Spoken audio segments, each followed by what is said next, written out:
तो नमस्कार, मैं पंडित ब्रजेश चंद्र पाठक मनोकामना ज्योतिष चैनल पर आज आपके सम्मुख जो अपने सनातन धर्म के जो नव वर्ष आने वाला है, नया साल जो आने वाला है, नूतन वर्ष, वह 19 मार्च से प्रारंभ हो रहा है। सुबह का घट स्थापन रहेगा, पुनः 12 बजे दोपहर में भी घट स्थापन का मुहूर्त रहेगा। और यह जो है जिंदगी में हर एक व्यक्ति की कुंडली में सारे ग्रह आपके भविष्य के बारे में, भूत के बारे में, चाहे वर्तमान के बारे में अवगत कराते रहता है। आपके ग्रह गोचर आपके जन्म के समय जो ग्रह गोचर बैठते हैं वह मेन प्रभाव डालते हैं जीवन पर्यंत। बाकी गोचर में जो हम लोग प्रेडिक्शन करते हैं, जो आचार्यों लोग, उसमें से कुछ लोग को वह बिल्कुल सटीक लगता है तो कुछ को गलत लगता है, क्योंकि एक एक राशि के करोड़ों हजारों लोग हैं, तो सब में समानता नहीं पाई जाएगी, सब में कुछ न कुछ भिन्नता रहती है। कोई जिंदगी भर भिखमंगा रह जाता है तो उसके लिए राशि फल किस काम का। उसके लिए राजयोग गोचर में लक्ष्मी नारायण योग और एक से एक जो शुभ योग होते हैं, उस योग का उनको क्या फायदा। यह उसी को फायदा है जिनकी की कुंडली बिल्कुल बलिष्ठ है और उनके कुंडली में शुभ योग आयोग से परिपूर्ण है, और जन्म से लेकर जीवन पर्यंत तक उनकी कुंडलियां जो बता रही है कि आप उत्तरोत्तर जीवन पर्यंत तरक्की करोगे, चाहे वह सांसारिक भौतिकता के दृष्टिकोण से, राजशाही योग के दृष्टिकोण से, ठाठ बाट के दृष्टिकोण से हो, चाहे आध्यात्मिकता के दृष्टिकोण से। लगातार उत्तरोत्तर आप शिखर पर पहुंचते चले जाओगे और शिखर तक पहुंच जाओगे। यह सब कुंडली में स्पष्ट रूप से जन्म लेते ही बालक का भाग्य उसमें छप जाता है, और वह व्यक्ति जो भी जानकार है, जो साचार्य लोग बता देते हैं किस समय आपके साथ क्या होने वाला है। चाहे वो आप हेल्थ इश्यू की बात हो, चाहे शादी विवाह की बात हो, चाहे आपके रोजगार उद्योग धंधा की बात हो, चाहे देश विदेश की बात हो, चाहे वह किसी चीज की बात हो, समस्या हो, समाधान आप चाहते हो, तो हमारे व्हाट्सएप नंबर पर अपना date of birth, birth time, birth place डाल करके सारी जानकारियां प्राप्त कर सकते हैं। मेरा व्हाट्सएप नंबर 9755090269 है। मित्रों, जिस किसी को भी कोई अच्छा कार्य करना हो मनुष्य से संबंधित, तो अब जानते हैं आप कि खड़ मास में जब जब सूर्य धनु और मीन राशि में जाते हैं तो बंद हो जाता है। चाहे शादी की बात हो, चाहे जमीन खरीदने की बात हो, चाहे मकान बनाने की बात हो, चाहे जिस किसी भी तरह की बात हो, खड़ मास में नहीं किया जाता है। लेकिन आध्यात्मिक कार्य के लिए खरमास में, पहले ही इसका मैं कई वीडियो बनाकर डाल चुका हूं कि खरमास में धार्मिक कार्य के लिए जितना फल और समय में मिलता है उससे कई गुना ज्यादा फल मिलता है। खास करके नवरात्रि में तो आप जानते ही हैं हर एक कार्य सिद्ध हो जाता है। चाहे दुर्गा माता की आराधना करें, चाहे श्री राम जी की प्रार्थना, साधना, अनुष्ठान, रामायण कथा प्रवचन आदि कराएं, चाहे भागवत आदि कराएं, जो भी कराएं, नवरात्रि की महत्ता, नवरात्रि का जो है उपयोगिता और सार्थकता जीवन में सर्वाधिक है और सर्वश्रेष्ठ फल मिलता है। इस जिंदगी में आप जानते हैं कभी सुख तो कभी दुख, कभी धूप तो कभी छांव, कभी उन्नति तो कभी अवनति, कभी उत्थान तो कभी पतन। कोई आस्तिक है तो कोई नास्तिक है, कोई शाकाहारी है तो कोई मांसाहारी है, कोई रोजगार वाला है तो कोई बेरोजगार बैठा है, कोई ईमानदार है तो कोई बेईमान है, कोई चिंतित रहता है हमेशा तो कोई हमेशा निश्चिंत रहता है, कोई अल्पायु हो तो कोई दीर्घायु है, कोई कृतज्ञ है, कोई कृतज्ञ है, कभी दिन तो कभी रात, कोई कभी अमीर बन जाता है तो कभी गरीब हो जाता है। गरीब सोचता है कि अमीर आराम से रहते हैं, ठाट बाट से जीवन जीते हैं, जबकि ऐसा नहीं है।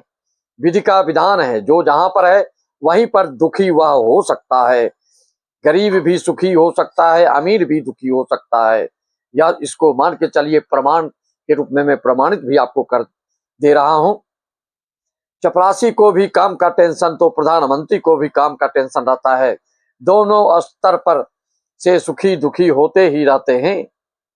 मित्रों देखो, एक थोक विक्रेता होता है, बड़ी बड़ी चीजों का अरबों खरबों का करता है। एक कोई दातुन मुंह धोने वाला का भी थोक विक्रेता होता है। दोनों थोक विक्रेता है, लेकिन दातुन बेचने वाला जीवन में जितना धन कमाता है वह अरबों खरबों वाला जो थोक विक्रेता है वह एक ही दिन में कमा लेता है। कहने के तात्पर्य सुख दुख आपके जन्म जन्मांतर के जो पुण्य और पाप होते हैं उसके हिसाब से ग्रह गोचर जन्मकालीन के समय कुंडली में आपके बैठ जाते हैं। क्या कभी क्या कमी, कभी हवाई जहाज तो कभी एसी में अमीर आदमी सोचता है कि गरीब लोग कितनी अच्छी नींद लेते हैं, कितना स्वस्थ होते हैं, हृष्ट पुष्ट तंदुरुस्त होते हैं, दिन भर फौरा और हल जोताई करते हैं तब भी कभी बीमार नहीं पड़ते हैं। स्वस्थ रहने का जो जीवन जीने का अद्भुत आनंद है वह अनुभूति परिश्रम, शारीरिक परिश्रम करने वाले ही पाते हैं। कोई कितना भी अमीर हो जाए अगर स्वस्थ ना हो तो हमेशा वो अवसाद में रहते हैं और पागलपन के लक्षण भी उनके में आ जाते हैं। उनकी नींद भी उड़ जाती है, हाय हाय धन तोबा करते करते। कोई बड़ा पद पदवी वाला है तो अपने पद की ही चिंता में जीवन पर्यंत रह जाता है। तो सांसारिक राजशाही ठाट बाट जीने के लिए जो आप हाय हाय करते हो वह साथ जाने वाला नहीं होता है। अगले जन्म में पता नहीं फिर आपको कोई बिल्कुल निकृष्ट योनि में डाल दिया जाएगा जो कि आप तड़प तड़प कर बिलक बिलक कर रोते रहोगे और मरते रहोगे। लेकिन आध्यात्मिकता के साथ जो जीवन जीता है वही आगे भविष्य के लिए और मृत्यु के पश्चात भी आनंद की अनुभूति करने वाला होता है और अच्छी जगह पर जाता है और भक्त ही बनता है। ध्यान देना है आपको, ट्रेन एरोप्लेन के ड्राइवर को भी सही ड्राइव करने का ध्यान देना होता है अपनी अपनी जगह पे। तो साइकिल चलाने वाले को भी अपनी साइकिल चलाते समय ध्यान देना पड़ता है। जो जिस स्थान पर है उसी स्थान के हिसाब से आपको ध्यान देना पड़ता ही पड़ता है। ग्रह गोचर सब दिन नहीं होता एक समान, इसीलिए किसी ने कहा ना सब दिन होता ना एक समान। कोई मकान बंगला के लिए तरस रहा है तो कोई मकान बंगला को बेचने के लिए तरस रहा है, कोई बेटा के लिए तरस रहा है, कोई बेटी के लिए तरस रहा है, कोई रोग से परेशान है तो कोई दुश्मन से परेशान है, कोई वास्तव में जो आध्यात्मिक है, जो धार्मिक है, जो सत्संगी है वही परमानंद की अनुभूति करता है। तभी तो कबीर जी कहते हैं मन लागो मेरो यार फकीरी में, मन लागो मेरो यार फकीरी में, जो सुख पायो राम भजन में, सो सुख नाई अमीरी में, मन लागो मेरो यार फकीरी में। कहने का तात्पर्य जो शाश्वत चीज है, जो नश्वर चीज है उसमें ध्यान दोगे तो आज नहीं तो कल आपको दुखी होना ही होना पड़ेगा। जो शाश्वत चीज है, जो आपके मरने के पश्चात भी साथ देने वाली चीज है वह है तो सिर्फ भगवान का नाम संकीर्तन, कथा, प्रवचन, सत्संग। ये सब करोगे तो साथ जाने वाला, बाकी चीज कोई साथ देने वाला नहीं है। और दूसरा प्रमाण के तौर पर कृष्ण जी प्रसन्न होते हैं, कुंती से बोलते हैं वरदान मांगो, जो वरदान मांगना चाहते हो मैं आज देने के लिए तैयार हूं। कुंती माता क्या कहती है, महाराज हमको हमेशा दुख विपत्ति आफत घेरे रहे यही आशीर्वाद प्रदान किया। सुन के भगवान आश्चर्यचकित हो गए, स्तब्ध हो गए, आश्चर्यचकित हो गए कि ये क्या मांग रही हो, कोई अच्छी चीज मांगो। बोले नहीं, जिसके लिए अच्छी चीज जो है वह उसको अच्छा समझता रहे, मैं तो दुख में ही आनंद की अनुभूति करती हूँ, क्योंकि दुख में ही भगवान का ध्यान आता है। सत्संग और शुभ कार्य करने को लोग तत्परता दिखाते हैं। कहते हैं कि दुख में सुमिरन सब करे, सुख में करे न कोई, जो सुख में सुमिरन करे तो दुख काहे का होय। कई लोग प्रश्न करते हैं महाराज हम तो अच्छा काम कर रहे हैं, सामाजिक कार्य करते हैं और सबका हेल्प करते हैं, सहयोग करते हैं, तब भी मेरा दिन नहीं फिर रहा है। तो भाई पूर्व जन्म में आपने क्या क्या किया हुआ आपकी कुंडली बताती है। जब आप सब चीज अच्छा कर रहे हैं और आपको इतना आत्मबल के साथ आप बोल रहे हैं कि मैं सब चीज अच्छा किया हूं, तो फिर आपको फल मिल रहा है तो पूर्व जन्म का निश्चित तौर पे उसका फल होगा। नहीं तो जो जैसा करता है कर्म वह इसी तरह का फल मिलता है। फल जो जैसा करोगे वैसा मिलेगा ही मिलेगा। आपका ध्यान बराबर देख रहे हैं कि कुंती माता ने भी प्रमाणित किया कि सुख में जिसको लोग सुख समझता है वास्तविक में वह सुख नहीं है। जिसको लोग दुख समझता है उसी दुख के कारण व्यक्तियों का इस भवसागर से तरण तारण और भगवान का चरण कमल को प्राप्त करता है, स्वर्ग धाम को प्राप्त करता है और हर चीज उसके लिए संभव हो जाता है। वह कब होता है? जब आप पीड़ित होते हो, दुखी होते हो, तड़पते हो, भगवान की तरफ उन्मुख होते हो, सत्संग करते हो, कथा प्रवचन कराते हो, भागवत कराते हो, फिर देखो वही समय, वही काल, वही अवधि आपको इतना परमानंद की अनुभूति क्यों होने लगती है। इसलिए अगर आप सांसारिक भौतिकता, चकाचौंध, रोजगार, उद्योग धंधा, नौकरी, विवाह, शादी, बेटा बेटी आदि के लिए तड़पते हो तो यह ठीक है कि तड़पो, लेकिन धर्म के साथ चलो तो आपको उत्तरोत्तर वृद्धि होगी। धर्म को छोड़ के चलोगे तो निश्चित तौर पे आज नहीं तो कल गड्ढे में गिरोगे। इसीलिए आप जानते हो हिंदू धर्म के लिए, सनातनियों के लिए लोग मोहरा बना चुके हैं कि ब्राह्मण को खत्म करो, सनातन धर्म खत्म हो जाएगा। क्योंकि हर एक कौम में, हर एक धार्मिक लोगों में कोई न कोई अगुवा होता है, उसको खत्म करोगे तो डब्बा पूरा बेकार हो जाएगा। यह समझने की बात है। राजनीतिक कुर्सी पद के लिए लोग आपस में जनता जनार्दन भोले वाले को गुमराह करके लड़ाई झगड़ा, मार काट, केस मुकदमा, दंगा फसाद को मचाते हैं। बाद में उसका कुल खानदान सब नष्ट हो जाता है। जो अपने स्वार्थ के लिए पूरे जगत में लड़ाई झगड़ा, केस मुकदमा, तहलका, आतंक फैलाता है, ऐसे लोगों का तो नर्क जाना निश्चित तय है, कोई बचा नहीं सकता है। और जीते जी ही उसको ऐसे ऐसे तर्पण मरते समय होता है कि वह कोई कल्पना भी नहीं कर सकता है। मित्रों, ऐसा कहीं नहीं वर्णन आया कि कोई कितना भी बड़ा पद पद पाले तो उसका कोई बाल बांका नहीं कर सकता है। आप देख चुके हो अपने भारतवर्ष के इतिहास में इंदिरा गांधी, राजीव गांधी, संजय गांधी, महात्मा गांधी आदि आदि को आपने देख चुका है कि इन लोगों को क्या कमी थी, लेकिन करनी का फल सबको मिलना ही पड़ता है। जो जैसा कर्म करता है उसका फल अवश्य मिलता है। भक्ति करोगे तो परम सुख प्राप्त होगा, नहीं तो जिसमें सुख है ही नहीं, जिंदगी भर मिथ्या खोज में मृग तृष्णा की तरह आप सोचोगे वहां जल है, वहां जल नहीं होता है। और अपनी नाभि कुंड में केसर के बास को मृग ढूंढते रहता है वन वन में, लेकिन उसको समझ नहीं पाता है कि मेरे शरीर में ही जो कस्तूरी है वही सुगंधमय है, और लोग इसी मृग तृष्णा में भटक रहे हैं। आपको प्रतिदिन सुबह शाम भगवान का ध्यान, कीर्तन, स्नान, चिंतन मनन करने से आपके हर चीज में सुधार आता है। मात्र तीर्थ भ्रमण से, गंगा स्नान से कभी भी भक्ति नहीं हो सकती। या एक भक्ति पथ पर आगे बढ़ने के कुछ उपाय, सहयोग इनसे मिल सकती है, लेकिन भक्ति तो वह है आप जहाँ हैं वहीं पर दिन रात तल्लीन रहे, भगवान का नाम उच्चारण करते रहें। यहाँ तक का वेद पुराण और स्कंद पुराण आदि में वर्णन आया है।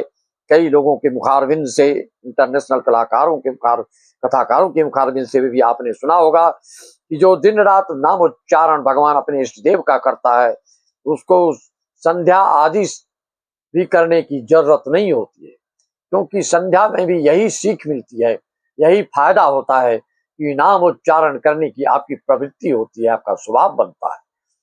अगर आप दिन रात भगवान का नाम संकीर्तन करते हैं, मानसिक रूप से उनके ऊपर ध्यान आपका अटूट आस्था से लगा हुआ रहता है, तो आपको किसी भी संध्या की जरूरत नहीं है। अगर नहीं करते हैं तो निश्चित तौर पे तब सख्त निहायत आवश्यक है, नेसेसरी है कि आपको करना ही करना चाहिए। हर ब्राह्मण को, हर सात्विक धार्मिक व्यक्ति को भगवान का चिंतन मनन संध्या आदि करने से आपकी प्रवृत्ति, आपके कुल खानदान का भाग्य वृद्धि होता है और वंश वृद्धि होता है। नहीं तो धीरे धीरे आर्थिक उन्नति जितनी हो, आपका आज नहीं तो कल पतन होना, तहस नहस सर्वनाश होना तय है, विध्वंस होना तय है, इसको कोई काट नहीं सकता है। मित्रों, आप गंगा स्नान करके आते हो, सोचते हो हमारा सारा पाप धुल गया, या बहुत ही बड़ी मूर्खता वाली, जड़ता वाली, विमूर्ता वाली बात होगी। तो भगवान ने क्या कहा है, ना हम वशामि वैकुंठे योगिनाम हृदय न चा मद भक्ता यत्र गायन्ते तत्र तिष्ठामि नारदा। कितना प्रमाण दूं, कितना उदाहरण दूं कि वो कहते हैं कि जहां गुणगान होता है वहीं उसी के हृदय में मैं बसता हूँ। ना वैकुंठ धाम में न कहीं योगियों के हृदय में। जो मेरा नाम का रटन करता है, गाता है, दिन रात ध्यान करता है, उसके हृदय में मैं सदा विराजमान रहता हूँ। इसका प्रमाण भी हनुमान जी ने दिखाया। छाती चीर कर के श्री राम लक्ष्मण सहित उनके हृदय में कैसे वास हमेशा होते रहता है। सत्संग की बड़ी महिमा है। सत्संग से कब आपकी बुद्धि कुबुद्धि से सुबुद्धि में परिवर्तित हो जाता है वह आपको पता नहीं चलता है, दिखता नहीं है, लेकिन हर चीज का प्रभाव पड़ता है। जैसे चंदन पेड़ के नीचे रहते हो, आपके शरीर में सुगंध समाहित हो जाता। बाहर जाते हो, जो भी कर्म करके आते हो, आपके शरीर से, आपके वस्त्र से, आपकी भाव भंगिमा से वो दुर्गंध करते हो, दुर्गंध फैलती है। सुगंधित अवस्था से आते हो, अच्छा कार्यक्रम करके आते हो, तो वही सुगंध आपके शरीर और आपके बातचीत, आपके हाव भाव से फैलते रहती है। मित्रों, इस तरह से बिनु सत्संग विवेक न होई, राम कृपा बिनु सुलभ न सोई। अर्थात सत्संग करने से ही आपको ज्ञान, इस तरह का विवेक होता है, अन्यथा आप जीवन भर भटकते रह जाते हो। आनंद ही आनंद है, परमानंद में डूब जाते हो जब सत्संग करते हो, परम सुखी हो जाते हो। और आपका मनुष्य योनि जो बड़े भाग मानुष तन पावा, सुर दुर्लभ सब गंथनि गावा, सभी एक मत हैं। यह मनुष्य योनि बार बार नहीं मिलता है। तड़प तड़प कर बिलक बिलक कर जब भगवान देखते हैं, बहुत दया आती है। कब हूं कि करी करुणा नर दे, तब जाके आप भगवान ये शरीर तन देते हैं। आपकी कुंडली में क्या योग है? सत्संग करोगे, परमार्थ में लगोगे, परमार्थी बनोगे। पर हित सरिस धर्म नहीं भाई, पर पीरा सम नहीं अदमाई। इस तरह की आपकी कुंडली है कि स्वार्थ वाला काम ही करते रह जाओगे जीवन पर्यंत। हाय हाय, अपने घर वाले का ही, अपने भाई सगे संबंधी का ही सब संपत्ति हड़प लोगे, ये योग है। क्या योग है? तो आपकी कुंडली में किसी भी ग्रह को देखने मात्र से पता चल जाता है कि आपका जो शोषण कौन कर रहा है, कौन करने वाला है, कौन करेगा, सब स्पष्ट होता है। जिस ग्रह की दशा अंतरदशा आती है, वह जिस अवस्था में आपके कुंडली में बैठा हुआ होता है, वही फल आपको प्राप्त होता है। बुद्ध अगर पीड़ित है तो आपको बहन, बीवी, बुआ, बेटी, मौसी सबसे लड़ाई झगड़ा होता है। मंगल खराब होता है तो आपको भाई सगे संबंधी, भूमि आदि से संबंधित केस मुकदमा चलते रहता है। गुरु खराब हो तो आपको धार्मिक चीज में मन नहीं लगता, लगाना भी चाहो तो मन नहीं लगेगा। प्रवचन में भी बैठो तो ध्यान कहीं कहीं आपका भटकता रहेगा। शुक्र खराब हो तो स्त्रियों से आपका विरोधाभास बना रहेगा। शनि खराब हो तो मजदूरों से आपका कभी सामंजस्य नहीं जमेगा। मजदूर को लेकर चलने वाला कार्य आपसे कभी नहीं हो पाएगा। राहु खराब हो तो लंगड़े लूले काने कुबरे से आपको सावधान रहना पड़ता है। हर एक चीज का वर्णन ज्योतिष शास्त्र में, चाहे पराशर संहिता की बात हो, चाहे रावण संहिता की बात हो, चाहे लोमस संहिता की बात हो, चाहे जिस संहिता की बात हो, उसमें आपको उसका प्रमाण मिल जाता है। मित्रों, उसी तरह की रहस्यमयी, सूक्ष्म से सूक्ष्म, गूढ़ से गूढ़तम बात, इस जीवन जीने की कला आदि आपकी भविष्य में, वर्तमान में, भूत में क्या होने वाला है, क्या होने जा रहा है, क्या चाह रहे हैं, उसका शंका समाधान चाहते हैं, हमसे संपर्क साध करके हमारे व्हाट्सएप नंबर पर संपर्क करिए। 9755090269 पर डिटेल्स डालिए, अपॉइंटमेंट दिया जाएगा, फिर बात होगी। कॉल कृपया ना करें, क्योंकि हमेशा पूजा पाठ में आप ऑनलाइन कराते रहते हैं, उसी में बिजी रहते हैं। तो व्हाट्सएप में अपना अपॉइंटमेंट आप ले सकते हैं। और जो सत्संगी हैं वह कथा प्रवचन के इच्छुक कराने वाले हैं, तो आप हमसे संपर्क करें। उस चैनल का नाम है बीसी पाठक भागवत कथा। बीसी पाठक भागवत कथा चैनल पर जाकर आप उसको देख सकते हैं और कथा के लिए भी बुकिंग कर सकते हैं। इसी वाणी के साथ मैं अपने वाणी विराम देते हुए सभी को नमन, वंदन, अभिनंदन। श्री राम में सब जग जानी, करो प्रणाम जोड़।